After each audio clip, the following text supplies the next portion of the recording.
Um homem de 52 anos que estava correndo a meia maratona de São Paulo, na Zona Leste, esse percurso, né, Ana? Acabou morrendo. Já se sabe o que aconteceu com esse atleta amador. São tantos que hoje, né, estão nas ruas correndo, mas é claro que precisamos tomar muito cuidado. Bom dia para você. Tudo bem, gente? Bom dia aqui a todo mundo. Diana. Ele teve uma parada cardíaca, né? E tentaram reanimá-lo a caminho do hospital e ele morreu. Eu acredito que mais detalhes a gente não vai conseguir obter porque a família não autorizou nem que passasse informação sobre a identidade dessa pessoa. Tudo que a gente sabe é que trata-se de um homem de 52 anos que morreu nessa meia maratona ontem na Zona Leste, lá em Itaquera. Meia maratona, para quem não é familiarizado, 21 quilômetros de corrida. É bastante coisa. E aí, a gente está aqui para alertar o nosso ouvinte, porque a corrida entrou no radar de muita gente, é o exercício da moda, e a gente não está aqui para julgar nem a prova e nem esse atleta, que infelizmente perdeu a vida. O que a gente quer é ressaltar o quanto praticar esporte é positivo, mas também como é necessário a gente tomar alguns cuidados. Eu conversei com uma cardiologista e a gente vai trazer aqui as informações que ela nos passou por causa desse motivo. E ela fala sobre a necessidade de preparação antes das provas e também que o atendimento médico seja o mais rápido possível. O que aconteceu? Esse homem estava inscrito para fazer 21 quilômetros e ele passou mal na metade da prova, no quilômetro 10. E na hora, o que as testemunhas que viram, algumas que pararam para ajudar, disseram é que desconfiaram primeiro de uma crise convulsiva. E aí uma médica que estava passando lá, que estava correndo também, falou, não, isso aqui é parada cardíaca. Iniciou as manobras de ressuscitação. Esse homem já saiu de lá entubado e houve também muito relato de que a ambulância demorou para chegar. A organizadora da prova é a IESCOM. Eles negaram que tenha havido demora no atendimento e disseram que o socorro seguiu todos os protocolos determinados. Isso aí vai ser investigado, vai ser acompanhado pela polícia. A médica Cristina Milagre, cardiologista, ela é cardiologista da Algacor, especialista em medicina do esporte, explicou que numa situação como essa, uma pessoa passa mal praticando uma atividade física intensa. Primeira coisa que tem que se desconfiar, parada cardíaca. Porque é uma resposta natural do corpo a um esforço como esse da corrida. E aí as manobras de reanimação têm que ser imediatas. Vamos ouvir aqui a fala dela. Passa uma falsa ideia de que o exercício é perigoso, mas o exercício não é perigoso. Muito pelo contrário, as pessoas que fazem exercício com regularidade, eles vivem mais do que as pessoas sedentárias.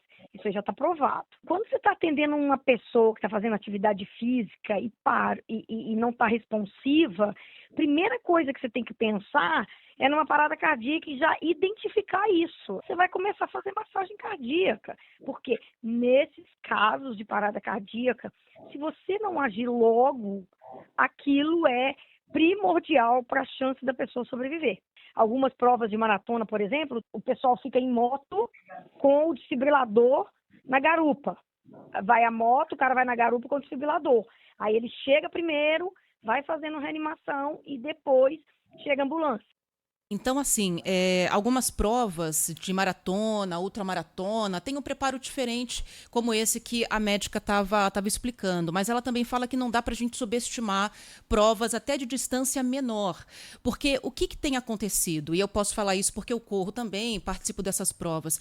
Prova de rua não pede atestado médico. Né? Se você vai participar de uma prova aquática, uma travessia marítima, mesmo que seja uma travessia pequenininha, tem travessia de 500 metros, por exemplo, eles exigem atestado médico de cardiologista, atestando que você tem ali aptidão para fazer a prova. A corrida de rua não precisa, nem para maratona, nem para correr 42 quilômetros. Então, se eu botar na minha cabeça que eu quero correr 20, 40, eu vou lá e faço. Algumas provas não tem nem classificação, você só se inscreve, paga e vai fazer. Então, o que a cardiologista Cristina Milagre fala? Que o corredor tem que puxar para si essa responsabilidade e buscar orientação médica e técnica para se preparar.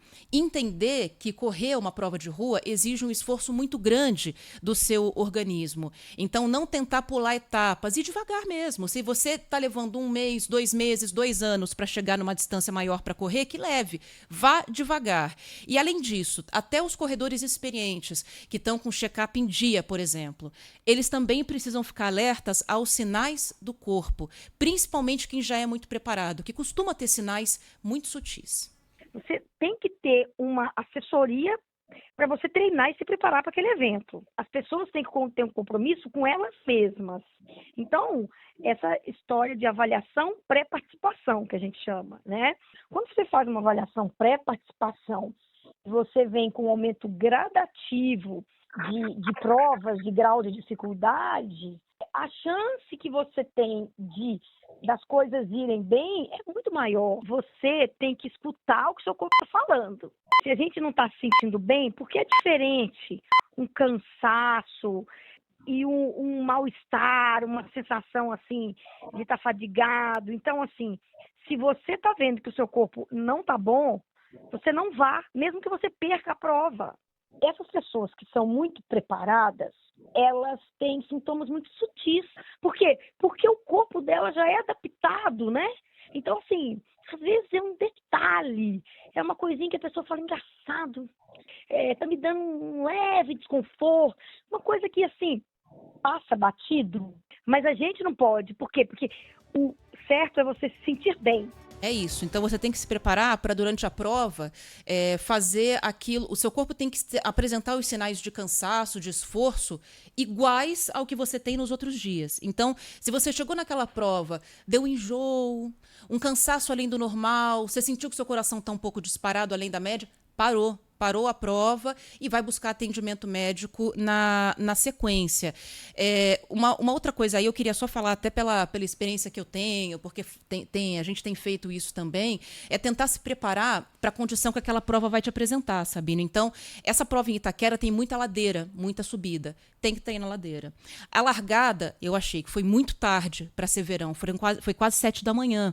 Eu já fiz meia maratona que a largada foi 5h20 da manhã, justamente para tentar expor o menos possível a pessoa que está correndo ao calor, porque desgasta bastante. E outra, tem todo um preparo antes. Você vai correr no domingo, você passa semanas se preparando, Sabino. A alimentação muda, a ingestão de água aumenta, você para de beber bebida alcoólica. Não é qualquer coisa correr 10, 15, 20 quilômetros. É muito esforço, é muita coisa. A gente está falando de 2 horas e meia, 3 horas correndo às vezes. Pensa você fazendo 3 horas uma atividade física direto. Então não dá para subestimar, não. Então, Ana, mas é um esporte que, como você começou aqui dizendo, vem se popularizando muito. Inclusive, na sexta-feira, véspera do aniversário de São Paulo, nós trouxemos as informações de uma pesquisa feita com os paulistanos. E os paulistanos colocaram a corrida de rua como o segundo esporte mais popular na cidade, perdendo só para o futebol, que tradicionalmente é sempre o mais popular de todos. É plausível a gente imaginar que para correr 42 quilômetros a pessoa não precise apresentar exame médico nenhum, porque leva o seu corpo a um extremo. Isso é claro que leva, né? Assim, na verdade, Lopato, eu acho que deveria ter até para menos. Que a gente fala 42, mas assim, 15 já é muita coisa. 20 é muita coisa, né? Por isso que a médica fala, você tem que puxar a responsabilidade para si. E procurar fazer um check-up, procurar uma assessoria que vai te ajudar, te orientar se você estiver sentindo alguma coisa, porque isso aparece nos treinos. É muito difícil que apareça só na prova, né? Então, não dá para agir por conta, para treinar por conta e não procurar nenhuma orientação para uma prova nesse sentido. E tem um outro aspecto também que as pessoas não sabem, às vezes, né, que tem algum tipo de problema. Elas acham que ali é um cansaço normal da prova, ou que elas estão se desafiando. É realmente importante esse check-up antes de você iniciar um desafio para si próprio. Porque a grande graça dessas corridas não é você ganhar do outro, mas você ganhar de si próprio, né? Você diminuir o seu tempo, você correr distâncias maiores. E aí, muitas vezes, você, como disse a Ana, você força. E força não só na corrida, viu? Futebol também vale a mesma regra. Eu conheço gente que, infelizmente, teve acidentes fatais jogando tênis. Então, é preciso tomar cuidado com o esporte. O esporte é sensacional, como disse a Ana, mas você precisa estar bem para poder praticá-lo. É isso aí. E ficar alerta aos sinais. Não ignorar seu corpo. Não é coisa da sua cabeça. O Guilherme corre também, ele sabe disso. Tem muita gente que fala, a corrida é 70%, 60% mental. Não é só isso, né? Às vezes o corpo está ali gritando, pelo amor de Deus, para. E sua cabeça está, não, eu vou. É o corpo jogando contra mim. Às vezes não é. Às vezes é um chamado real para você parar de verdade. Então tem que ficar ligado.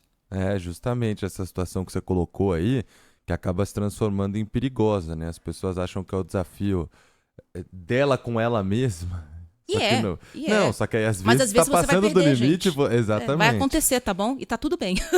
E aí é importante o alerta, né? O exame de rotina, o check-up, precisa acontecer sempre, sempre. Independente de você correndo, não correndo, praticando esporte ou não praticando esporte, precisa fazer pelo menos uma vez por ano esses exames para ver se não tem nada de errado, né? Porque senão vai correndo algum risco. É indireto, muitas vezes sem nem saber. Check-up. É, Tá bom. gostou? Valeu, Ana.